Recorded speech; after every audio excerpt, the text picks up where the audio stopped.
Welcome back, you lovely, lovely people, to another community update. This one for this week ending in the 15th of November 2019. First off, Kyle is back. Yay, Kyle! We love Kyle. Look at that handsome grizzled visage. He's the man we all want to be, or be with, depending on your preference. He's come in with another army preview, this one from the Armies of Panathor Uncharted Empire supplement with Kingdoms of Men and the League of Rordia, previewing some of the ridiculously cheap options you can get in the Kingdoms of Men list. What I really like about these previews is how Kyle goes into detail about how you can strategically use these troops. Good job, Kyle!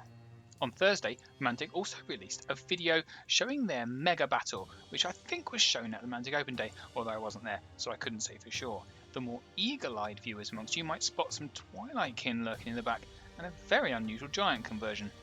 While we're talking about the company, Mantic have released an edition of their own podcast, this one featuring the former members of Dead Zone the podcast, a Pathfinder, and Chopper, who I assume is Pat. I don't actually know, I'm just making all this up to be honest. It's focused around the League of Infamy to celebrate the closure of the Kickstarter, which despite a difficult last 2 weeks, was successful to nobody's surprise. I've been completely remiss previously in not talking about Michael Carter's blog until somebody loses an eye. No, look, it's missing the eye in it. Never mind.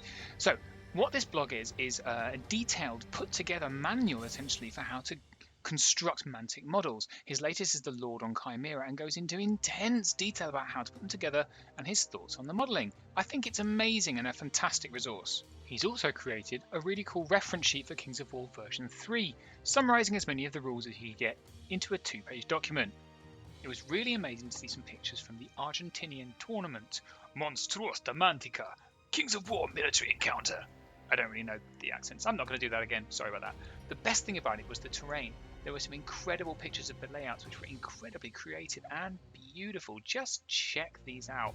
I highly recommend you search this post out on Kings of War Fanatics. Another cool post was this one by Sean Sherman Callahan, who as it turns out is a real-life blacksmith. He's offering to make Kings of War themed arms and armour, which to me just sounds amazing. Really, really cool stuff. One of the benefits of a new edition is a flood of new players. This army by Joshua Townley caught my eye, which is his first Kings of War army. Tell you what, if this is his first army, I can't wait to see what he produces in the future. The Manty Giant continues to turn heads, and I really liked this start of a conversion from Mick Hollands over in the Mantic Madness forum. It's not even painted yet, but look at the amount of work he's done to make it unique. Really cool. I always like it when Mantic minis pop up on other groups. This was from the Paint All the Minis group, which is a great podcast, Andrew Sharp's Goreblight. And it's a really nice, really detailed paint job of this brilliant mini. In exciting news, we have an official date for the 5th International Campaign Day, which will be running on Saturday, February the 8th, 2020. It's going to start in Australia and run all the way through to the American, US, Canada time zone. This is a really exciting way to run a big campaign across the entire world, running for a full 24 hours over 3 time zones with 4 games per time zone. If you're interested in being a site manager or running some games, hit up the Kings of War International Campaign Day Facebook group and let them know that you're interested in taking part. Well, that's it for this week. We've managed to get through a whole week without the sky falling in or our trousers catching fire. I'm sure we'll be back to normal by next week. See you later.